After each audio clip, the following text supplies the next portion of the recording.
Pernah nggak kamu ngerasa tenang itu baru datang ketika semuanya udah rapih? Bukan cuma kelihatan rapih ya, tapi rapih bener-bener sampai ke detail yang mungkin orang lain itu nggak sadar. Kamu revisi berkali-kali, padahal orang lain udah bilang, udah bagus kok. Kamu cek lagi, ulang lagi, baik itu email, chat, laporan. Anda takut, kamu takut kalau misalnya ada satu kata yang salah, satu titik atau koma yang bikin malu. Di luar, kamu kelihatannya teliti, tapi di dalam diri kamu sendiri rasanya tegang. Dan kadang kita pikir ini ambisi, padahal bisa jadi ini cara Anda bertahan. Nah, kalau kita turun pelan-pelan, itu ada kenapa yang menarik di balik dorongan untuk sempurna. Sebelumnya, kalau misalnya kamu hidup dengan pola seperti itu, saya ingin kamu tahu satu hal dulu. Kamu nggak aneh dan kamu nggak sendirian. Banyak yang ngerasain sama seperti itu. Banyak orang perfeksionis itu capeknya tuh diem-diem. Karena badannya bisa duduk, tapi pikirannya jarang istirahat. Selalu ngerasa ada yang perlu dirapikan. Selalu ngerasa ada yang perlu diperbaiki. Selalu ada rasa, kayaknya kurang dikit lagi deh. Dan sebenarnya, ingin rapi itu sebenarnya wajar. Yang bikin melelahkan itu adalah ketika rapi berubah menjadi syarat untuk merasa aman. Ini psikologis. Seolah-olah ngerasa kalau ada yang berantakan, kayaknya kita menjadi orang yang salah. Nah, itu udah nggak nyaman. Mungkin kamu juga terbiasa jadi orang yang nggak ngerepotin, yang jaga kualitas, bagus, yang nggak bikin masalah. Ya, kadang kamu mengejar kesempurnaan supaya semuanya sempurna. Nggak ada cara, nggak ada celah untuk menyalahkan Anda. Dan itu manusiawi. Nah, sekarang kita lihat dari sisi psikologisnya. Kalau kita lihat lebih dalam, perfeksionisme itu sering bukan tentang standar yang tinggi, tapi tentang usaha bikin hidup terasa bisa diprediksi. Sederhananya kayak gini, ada bagian di dalam diri kita itu yang percaya kalau semuanya itu rapih, maka kita ngerasa aman. Kalau hasilnya sempurna, nggak ada yang marah, nggak ada yang kecewa, nggak ada yang nolak. Nah, otak kita itu suka sama sesuatu hal yang bisa ditebak. Karena yang nggak bisa ditebak itu rasanya seperti ancaman. Meskipun ancamannya bukan fisik ya, tapi pikiran atau mental. Ancamannya bisa berupa seperti misalnya rasa malu, bisa takut dianggap bodoh, bisa berupa kehilangan nilai di mata orang, bisa berupa rasa, aku kayaknya gagal deh jadi orang yang pantas. Nah, makanya perfeksionisme itu sering muncul sebagai mekanisme kontrol. Seperti kayak misalnya tangan yang lagi megang setir terlalu kenceng saat jalanannya licin.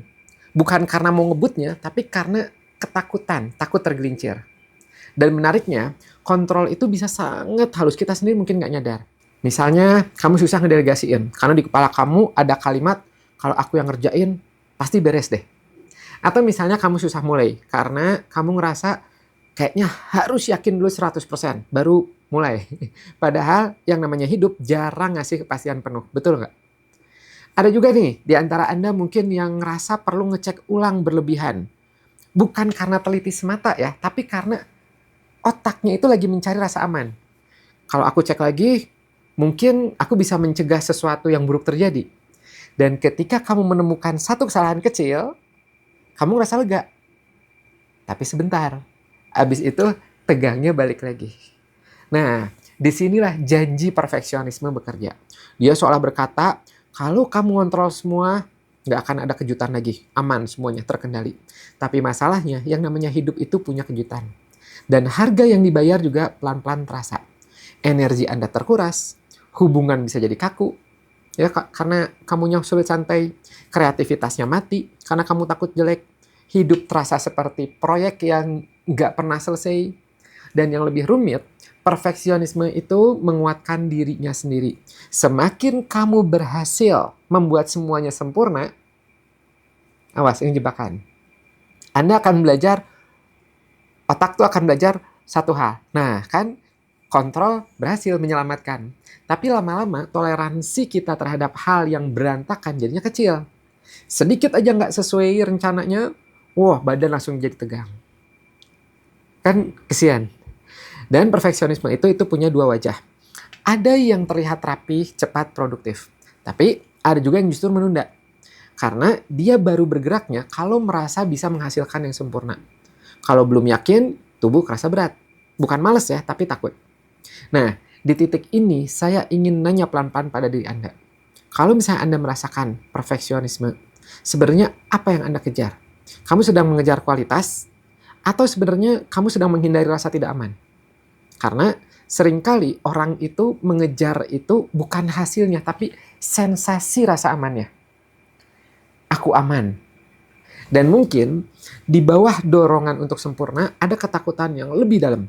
Anda takut pada kekacauan, takut pada ketidakpastian, takut kalau hidup itu lepas dari genggaman, dari kontrol Anda.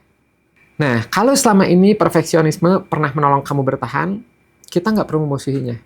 Kita cuma perlu belajar gimana caranya yang lebih lembut. Supaya tenangmu itu nggak selalu mahal, nggak harus effort besar dan sebagainya. Ada beberapa langkah yang bisa kamu lakukan. Yang pertama, coba beri nama kebutuhan di balik dorongan itu. Bedakan pelan-pelan. Ini apakah ingin bagus atau karena takut salah? Karena dua hal itu rasanya beda dalam tubuh Anda. Ingin bagus biasanya bikin semangat. Tapi takut salah biasanya bikin dada sesek, bahu tegang, pikiran mutar. Nah, caranya kamu bisa coba pakai kalimat kecil. Aku ingin rapih karena aku lagi butuh rasa aman. Nah, itu contohnya. Ingin karena apa? Bukan untuk menghakimi, tapi untuk jujur pada diri Anda sendiri. Langkah kedua, coba temukan pemicu fear of chaos versi kamu sendiri. Karena setiap orang itu punya cerita yang beda. Ada yang takut dinilai, ada yang takut dibandingkan, ada yang takut dimarahin, ada yang takut kehilangan kendali, dan kadang ada pengalaman masa kecil di masa lalu yang tertinggal. Satu kali salah, lalu dipermalukan. Dan sejak itu, otak kita jadi siaga. Nah, di sini coba Anda tanya pelan-pelan. Kalau ini tidak sempurna, apa yang Anda lakukan tidak sempurna? Apa hal paling buruk yang akan aku bayangkan? Nah, di sini jawabanmu biasanya bukan tentang tugasnya, tapi tentang harga diri atau tentang psikologis di dalam diri kamu sendiri.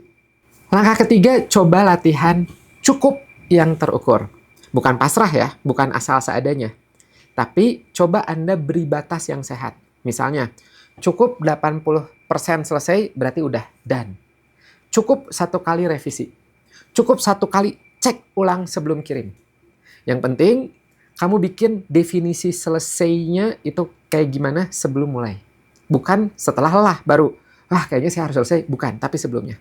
Karena kalau nggak ada definisi selesai, otak perfeksionisme itu akan selalu punya alasan terus untuk lanjut. Terus seperti itu. Langkah keempat, coba kamu latih toleransi pada ketidakteraturan kecil, pada ketidaksempurnaan kecil. Anda coba sengaja biarkan satu hal kecil nggak rapih. It's okay, nggak apa-apa. Satu folder ya yang nggak kamu rapihkan dulu, biarin, nggak apa-apa. Ada satu kalimat yang nggak kamu ubah-ubah lagi, nggak apa-apa. Ya. Nah, udah gitu kamu coba perhatiin tubuh kamu. Tegang nggak? Pikiran apa yang muncul? Nah, di situ tarik napas pelan. Biarin gelombang cemas naik, lalu turun lagi. Tanpa langsung diperbaiki, tanpa langsung mengkoreksi. Jangan. Ya, karena di sini kamu tujuannya sedang melatih sistem dalam diri kamu untuk belajar. Aku bisa aman meski ada yang belum beres. It's okay, tenang. Langkah kelima, coba ganti suara di dalam kepala dari hakim memutuskan jadi pendamping. Kalimatnya pelan-pelan coba Anda ubah dari yang ini harus sempurna deh, harus perfect, menjadi boleh belajar, nggak apa-apa. Dari kalau salah aku gagal, ubah jadi aku manusia. Ya, kalau salah aku manusia, it's okay.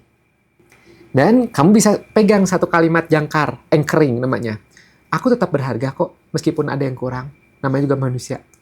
Dan nanti ukuran perubahan suksesnya itu bukan berarti kamu nggak pernah cemas lagi, enggak. Tapi suksesnya adalah ketika kamu bisa lebih cepat kembali tenang. Ketika mau panik, stres, tenang. Nah itu udah satu perubahan positif. Yang namanya hidup selalu menyisakan ruang yang gak bisa kita rapihkan. Semaksimal Anda mencoba, akan ada 1-2 hal yang pasti tidak akan bisa dirapihkan. Selalu akan ada yang meleset. Ada orang yang berubah, ada rencana yang batal. Dan kedewasaan emosional itu bukan tentang kemampuan mengontrol semuanya, bukan. Tapi kemampuan Anda untuk tetap hadir, meskipun ada yang belum beres. Dan ketika itu terjadi, kita tidak gagal. Kamu nggak rusak, kamu nggak gagal. Kamu cuma pernah belajar bahwa yang namanya aman itu harus dibayar dengan sempurna. Mungkin sekarang yang kamu butuhkan bukan standar baru, bukan ganti standarnya, tapi pelukan untuk bagian diri kamu sendiri yang takut pada waktu itu. Kalau video ini menyentuh kamu, coba klik like, tulis di komentar satu hal yang kamu sadari tentang perfeksionisme hari ini, dan jangan lupa subscribe juga. Oh ya, kalau misalnya kamu ingin mengenal pola dirimu lebih dalam lewat tulisan tangan, jangan lupa kamu bisa jelajahi, kamu bisa kunjungi grafologiindonesia.com, karena di situ ada materinya gratis. Anda bisa belajar gimana analisa dari tulisan tangan. Saya Afif, dan ini Kata Psikolog, ruang refleksi untuk memahami diri sendiri dan orang lain. Sampai jumpa di program berikutnya. Bye-bye.